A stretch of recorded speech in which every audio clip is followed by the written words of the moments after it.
রান্নার জন্য গ্যাসটা জ্বালিয়ে কড়াটা আমি বসিয়ে দেবো। দিয়ে দেবো সরিষার তেল। তেলটা গরম হয়ে গেছে, আমি এখন আলুটা ভেজে নেবো। সব আলুগুলো আমি একসঙ্গে ভেজে নেবো। আমি মাঝারি সাইজের আলু নিয়েছি, নিয়ে আলুটা আমি 2 টুকরো করে নিয়েছি। যদি আলুটা বড় হয় তাহলে আলুটা 4 টুকরো করে নেবে। লাল হওয়া পর্যন্ত আমি অপেক্ষা করবো। দিয়ে দেবো লবণ, অল্প একটু হলুদ গুঁড়ো, এইভাবে ভেজে নেবো। হলুদটা দেওয়া হয়েছে কারণ কালারটা খুব সুন্দর আসবে আলু। এখন আমি এইভাবে নেড়ে ছেড়ে ভালো করে লাল করে ভেজে নেবো। আলুটা আমি খুব সুন্দর করে লাল লাল করে ভেজে নিয়েছি। আলুটা ভাজা হয়ে গেছে। এখন আমি আলুটা একটা পাত্রে তুলে নেবো। এখন একই তেলে আমি চিকেনটা ভেজে নেবো। দিয়ে দেবো লবণ, অল্প একটু হলুদ।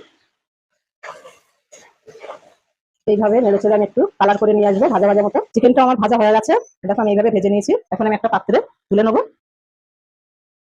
ওই একই তেলে দিয়ে দেবো একটা তেজপাতা, 4টে এলাচ, 4টে লবঙ্গ, একটা দালচিনি। দিয়ে দেবো একটু গোটা জিরা। আমি দিয়ে দেবো পেঁয়াজ। পেঁয়াজটা নেড়ে ছেড়ে একটু বাদামি কালার করবো। পেঁয়াজটা আমার ভাজা হয়ে গেছে, এখন আমি দিয়ে দেবো আদা রসুন বাটা। আদা রসুন বাটা দিয়ে দিচ্ছি। আর একটু ভাজা ভাজা করে নেবো, যাতে আদা রসুনের কাঁচা গন্ধটা না থাকে। এই কড়াতে আমি আজকে ফার্স্ট টাইম রান্না করছি, একদমই নতুন, ওই জন্য একটু কড়াই ধরে লাগছে। দিয়ে দেবো দুটো শুকনো লঙ্কা। তেলের উপরে দিলে ভালো হয়, কিন্তু তেলের উপরে দিলে ফাটার একটা সম্ভাবনা থাকে, সেই জন্য আমি এখন দিয়েছি। দিয়ে দেবো লবণ, হলুদ, গুঁড়ো লঙ্কা, ধনিয়া পাউডার। দিয়ে দেবো একটু জিরা, গরম মশলা, চিকেন মশলা, কাশ্মীরি লঙ্কা দেবো কালারের জন্য। দিয়ে দেবো অল্প একটু মিট মশলা, দিয়ে একটু নেড়ে দেবো। দিয়ে দেবো একটু গোলমরিচের গুঁড়ো। দিয়ে দেবো ক্যাপসিকাম, টমেটো, আর একটু নেড়ে দেবো। অল্প একটু পানি দিয়ে দেবো, যাতে মশলাটা পুড়ে যেতে পারে। অল্প একটু দেবো, খুব বেশি দেওয়া যাবে না। এখন আমি কয়েকটা দিয়ে দেবো কাঁচা পাকা লঙ্কা, আর দিয়ে দেবো একটা গোটা রসুন। এই দেখো বন্ধুরা, মশলাটা আমার একদম রেডি হয়ে গেছে। এই দেখো কত সুন্দর কালার এসছে, দেখো। এখন আমি চিকেনটা দিয়ে দেবো, মশলার সঙ্গে একটু মিশিয়ে নেবো। এই মাংসটা মশলার সঙ্গে কষানোর সময় কোনো রকম পানি দেওয়া যাবে না। আমি এইভাবেই কিছুক্ষণ কষিয়ে নেবো, তারপর আবার ফিরে আসছি।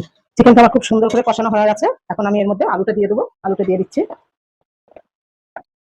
আলুটা আমি মিশিয়ে নেবো। খুব বেশিক্ষণ আমি রান্নাটা করবো না, কারণ আলুটা ভেজে নিয়েছিলাম তো। আলুটা একদম ভাজার সময় গলে গেছে। খুব বেশি নাড়াচাড়া করবো না, তাহলে আলুটা ভেঙে যেতে পারে। এখন আমি এর মধ্যে দিয়ে দেবো পানি। পানিটা অবশ্যই তোমরা গরম পানি দেবে, আমি গরম পানি দিয়ে দিচ্ছি। ঠান্ডা পানি কোনো মতে দেওয়াই যাবে না। দিয়ে আমি একটু মিশিয়ে নেবো। এখন আমি 10 মিনিটের মতো ঢাকা দিয়ে রাখবো। ঢাকনাটা আমি তুলে নেবো। কত সুন্দর হয়েছে দেখো। চিকেনটা আমার রান্না হয়ে গেছে। এখন উপর থেকে দিয়ে দেবো একটু ধনিয়া পাতা, দিয়ে দেবো একটু কাস্তুরি মেথি, সবশেষে আমি দিয়ে দেবো একটু আমন্ড বাটার। রান্নাটা আমার হয়ে গেছে, এখন আমি গ্যাসটা অফ করে দেবো।